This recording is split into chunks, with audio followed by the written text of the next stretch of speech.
வணக்கம் நண்பர்களே மற்றும் மாணவர்களே.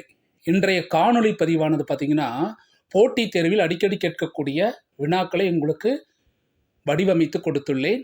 அந்த வினாக்களும் விடையும். ஒவ்வொரு துறையிலும் தந்தை என போற்றப்படுபவர்கள் யார்? இதுதாங்க இன்றைய காணொளி பதிவினுடைய நிகழ்வு. முதலாவது பார்த்தீங்கன்னா, வரலாற்றின் தந்தை என்று போற்றப்படுபவர் ஹெரோடோடஸ். புவியியலின் தந்தை என்று போற்றப்படுபவர் தாலமி. இயற்பியலின் தந்தை என்று போற்றப்படுபவர் நியூட்டன். வேதியியலின் தந்தை என போற்றப்படுபவர் ராபர்ட் பாயில். அடுத்தது பார்த்தீங்கன்னா, கணிப்பொறியின் தந்தை என்று போற்றப்படுபவர் சார்லஸ் பேபேஜ்.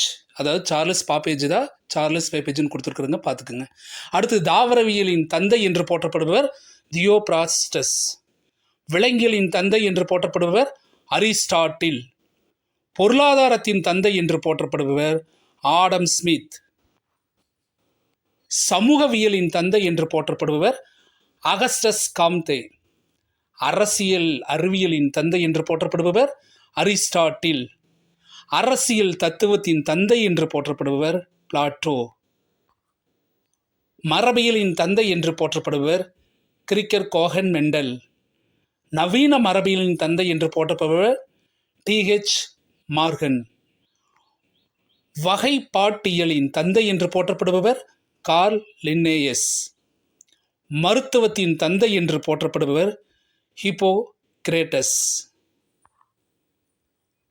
ஹோமியோபதியின் தந்தை என்று போற்றப்படுபவர் சாமுவேல் ஹானிமன்.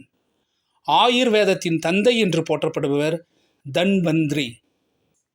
ஜியோமிதியின் தந்தை என்று போற்றப்படுபவர் யூக்ளிட். நோய் தடுப்பியலின் தந்தை என்று போற்றப்படுபவர் எட்வர்ட் ஜென்னர். தொல் உயிரியலின் தந்தை என்று போற்றப்படுபவர் சார்லஸ் குவியர். சுற்றுச்சூழலியலின் தந்தை என்று போற்றப்படுபவர் எர்னஸ்ட் ஹேக்கல். நுண் உயிரியலின் தந்தை என்று போற்றப்படுபவர் ஆண்டன் வான் லூவன் ஹாக். அணுக்கருயியலின் தந்தை என்று போற்றப்படுபவர் எர்னஸ்ட் ரூதர்போர்ட். நவீன வேதியியலின் தந்தை என்று போற்றப்படுவர் லாவாயசியர். நவீன இயற்பியலின் தந்தை என்று போற்றப்படுபவர் ஐன்ஸ்டீன். செல்போனின் தந்தை என்று போற்றப்படுபவர் மார்டின் கூப்பர். ரயில்வேயின் தந்தை என்று போற்றப்படுபவர் ஜார்ஜ் ஸ்டீவன்சன். தொலைபேசியின் தந்தை என்று போற்றப்படுபவர் கிரஹாம் பெல். துப்பறியும் நாவல்களின் தந்தை என்று போற்றப்படுபவர் எட்கர் ஆலன் போ. இந்திய சினிமாவின் தந்தை என்று போற்றப்படுவர் தாதா சாஹேப் பால்கே. இந்திய அணுக்கருவியலின் தந்தை என்று போற்றப்படுபவர் ஹோமி பாபா. இந்திய விண்வெளியின் தந்தை என்று போற்றப்படுபவர் விக்ரம் சாராபாய். இந்திய சிவில் விமான போக்குவரத்தின் தந்தை என்று போற்றப்படுபவர் டாடா. இந்திய ஏவுகணையின் தந்தை என்று போற்றப்படுபவர் அப்துல் கலாம். இந்திய பசுமை புரட்சியின் தந்தை என்று போற்றப்படுவர் MS சுவாமிநாதன். இந்திய பட்ஜெட்டின் தந்தை என்று போற்றப்படுவர் ஜேம்ஸ் வில்சன். இந்திய திட்டவியலின் தந்தை என்று போற்றப்படுபவர் விஸ்வேஸ்வரையா. இந்திய புள்ளியியலின் தந்தை என்று போற்றப்படுபவர் மகல்ன லோபினஸ். இந்திய தொழில்துறையின் தந்தை என்று போற்றப்படுவர் டாடா. இந்திய பொருளாதாரத்தின் தந்தை என்று போற்றப்படுவர் தாதாபாய் நவ்ரோஜி. இந்திய பத்திரிகையின் தந்தை என்று போற்றப்படுபவர் ஜேம்ஸ் அகஸ்டஸ் ஹிக்கி.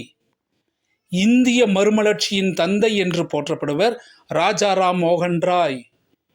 இந்திய கூட்டுறவின் தந்தை என்று போற்றப்படுவர் ஃபிரெடரிக் நிக்கல்சன். இந்திய கல்வெட்டியலின் தந்தை என்று போற்றப்படுபவர் ஜேம்ஸ் பிரின்சப். இந்திய உள்ளாட்சி அமைப்பின் தந்தை என்று போற்றப்படுவர் ரிப்பன் பிரபு. இந்திய ரயில்வேயின் தந்தை என்று போற்றப்படுவர் டல்ஹௌசி பிரபு. இந்திய வன மகோத்சவத்தின் தந்தை என்று போற்றப்படுவர் KM முன்சி. அச்சுக்கூடத்தின் தந்தை என்று போற்றப்படுபவர் ஜான் கோட்டன்பர்க். சுற்றுலாவின் தந்தை என்று போற்றப்படுபவர் தாமஸ் குக். இன்டர்நெட்டின் தந்தை என்று போற்றப்படுவர் விண்டேன் சர்ப். மின் அஞ்சலின் தந்தை என்று போற்றப்படுவர் ரே டொமில் நில்சன். அறுவை சிகிச்சையின் தந்தை என்று போற்றப்படுவர் சுசுருதர். தத்துவ சிந்தனையின் தந்தை என்று போற்றப்படுவர் சாக்ரட்டிஸ். கணித அறிவியலின் தந்தை என்று போற்றப்படுவர் பிதாகரஸ். மனோ தத்துவத்தின் தந்தை என்று போற்றப்படுவர் சிக்மண்ட் ஃப்ராய்ட். கூட்டுறவு அமைப்பின் தந்தை என்று போற்றப்படுவர் ராபர்ட் ஓவன். குளோனிங்கின் தந்தை என்று போற்றப்படுவர் யான் வில்முட்.